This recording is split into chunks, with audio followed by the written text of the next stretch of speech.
Halo Sobat Pendidikan, selamat datang di channel ini.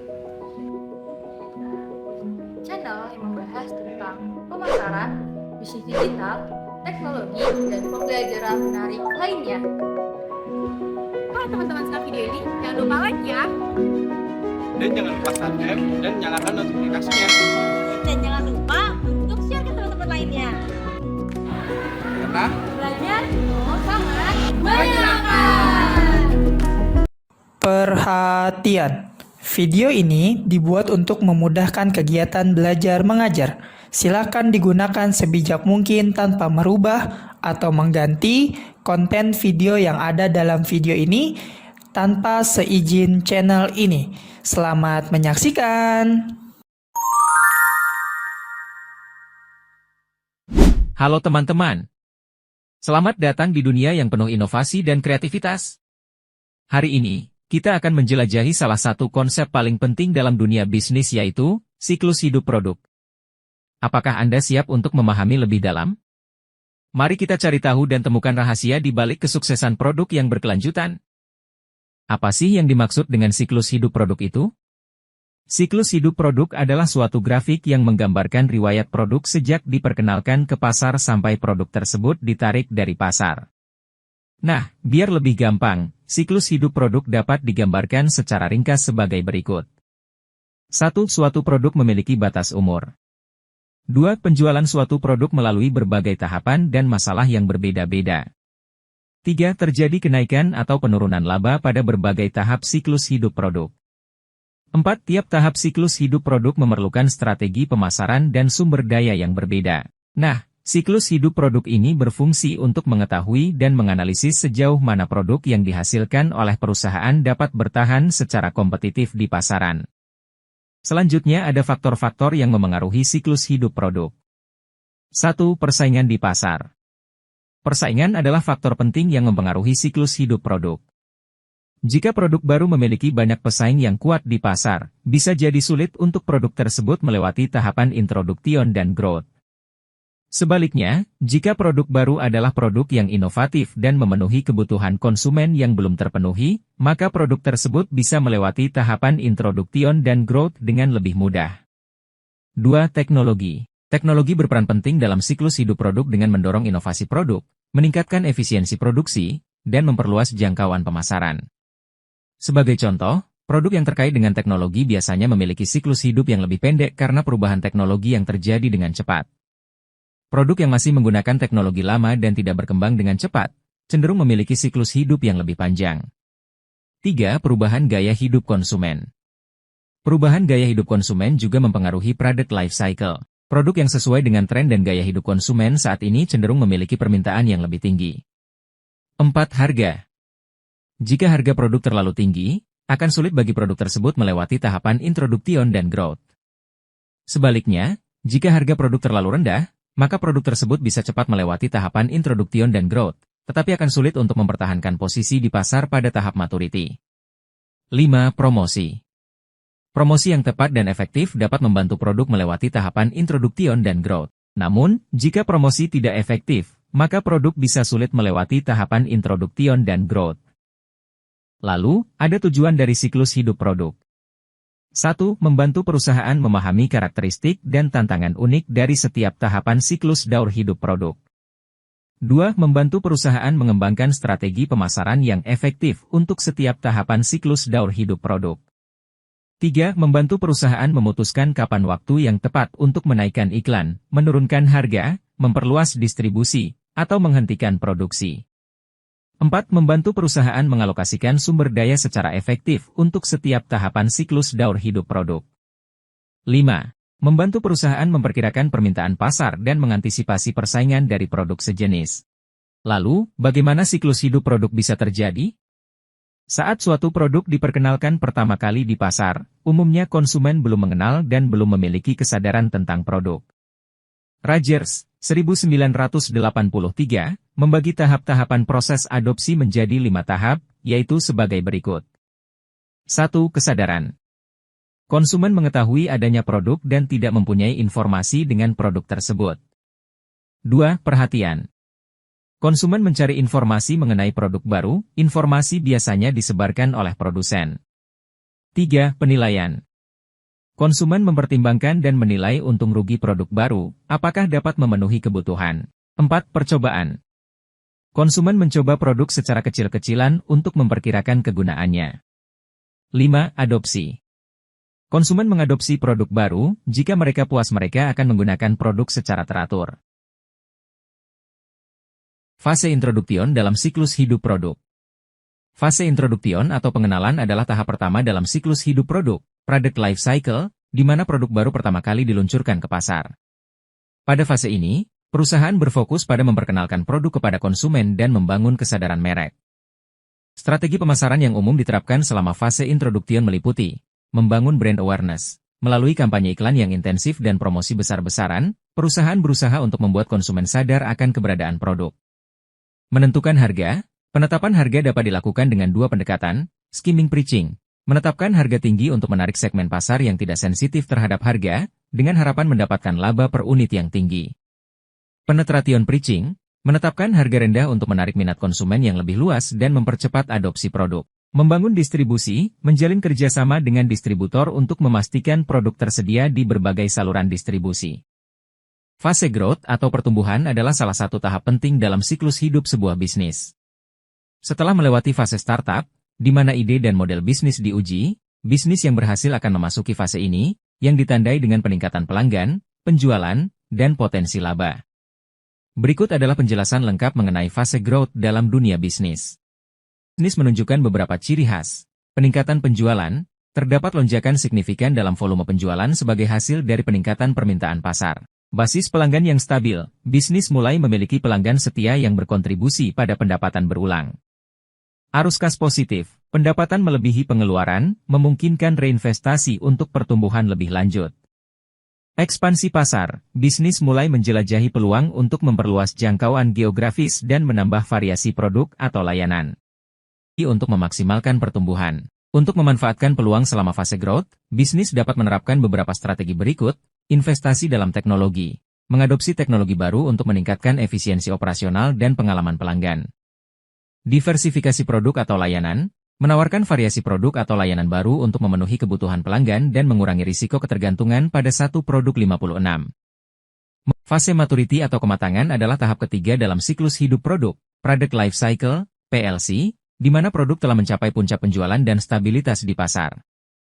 Pada fase ini, perusahaan menghadapi tantangan baru terkait dengan persaingan yang ketat dan kebutuhan untuk mempertahankan pangsa pasar.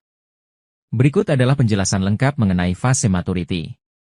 1. Ciri-ciri fase maturity. Penjualan stabil atau melambat.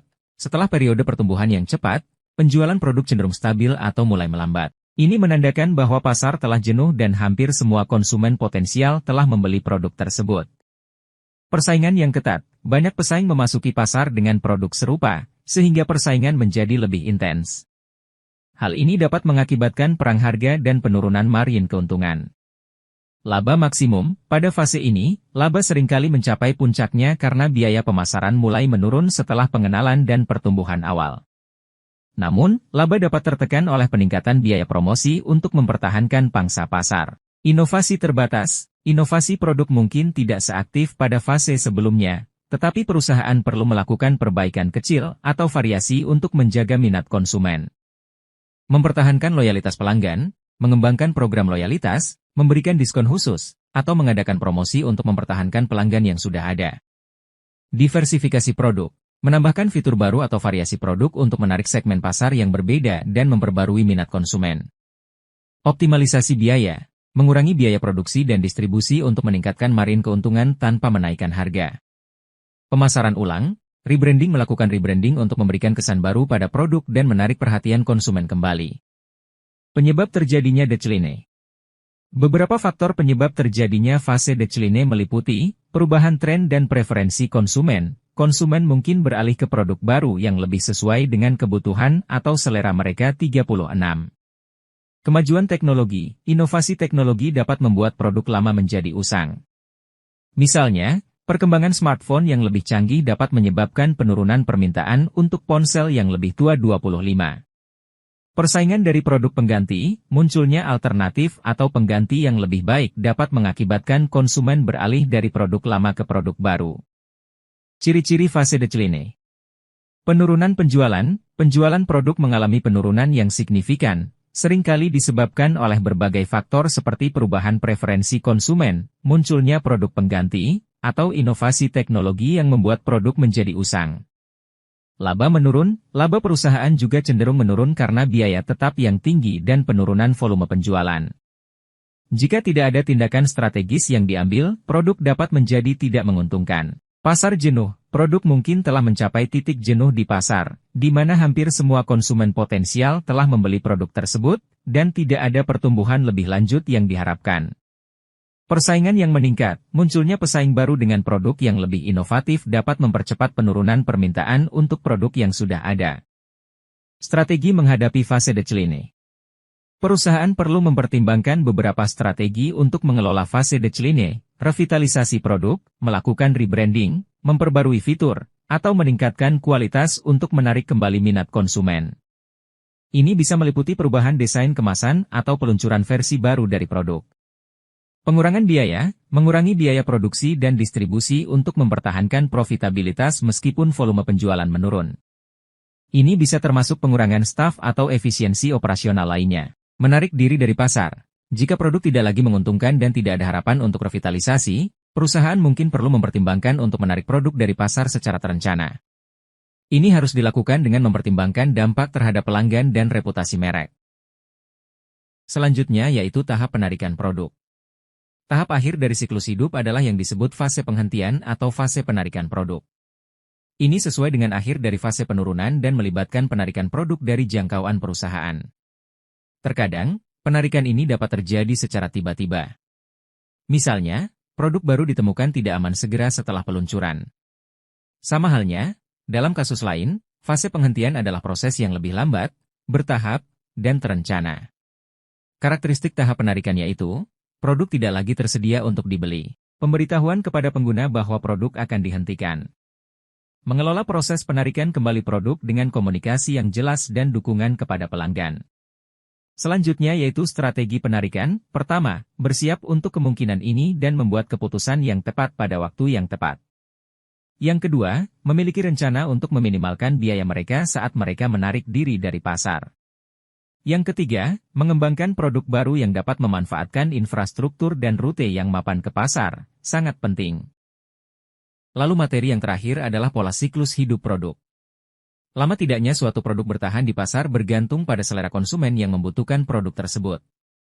Pada kenyataannya, selera konsumen selalu berubah sehingga tidak selamanya konsumen menyukai suatu produk secara terus-menerus. Menurut Kotler, terdapat 3 pola khusus siklus hidup produk, yaitu gaya hidup, style life cycle, mode, fashion life cycle, dan keisengan, fad life cycle. A. Gaya hidup, style life cycle. Gaya hidup adalah corak, rupa, bentuk, dan sebagainya, yang khusus. Menurut Kotler, gaya adalah cara pengungkapan yang mendasar dan khusus yang ada dalam suatu bidang usaha manusia. Contohnya adalah gaya tempat tinggal atau rumah, tradisional, kolonial, minimalis, gaya pakaian, santai ataupun formal, dan seni, abstrak, naturalis, realistik. Suatu gaya dapat bertahan selama beberapa generasi, cenderung berlangsung lama, serta memiliki periode muncul dan menghilang sesuai keadaan. B. Mode, fashion life cycle. Mode merupakan bentuk atau gaya terbaru yang digemari masyarakat pada kurun waktu tertentu, misalnya mode potongan rambut, tata pakaian, dan sebagainya. Panjangnya siklus hidup suatu mode pada umumnya bergantung pada kemampuan mode tersebut memenuhi kebutuhan masyarakat. Mode atau fashion life cycle memiliki 4 tahap, yaitu sebagai berikut. 1. Tahap unik, distinctiveness stage. Pada tahap ini, beberapa konsumen melihat hal baru yang dapat mereka terapkan agar penampilan mereka tampak berbeda dengan konsumen lainnya. Mungkin saja produk yang mereka gunakan merupakan produk spesial yang diproduksi dalam jumlah terbatas. 2. Tahap peniruan, emulation stage.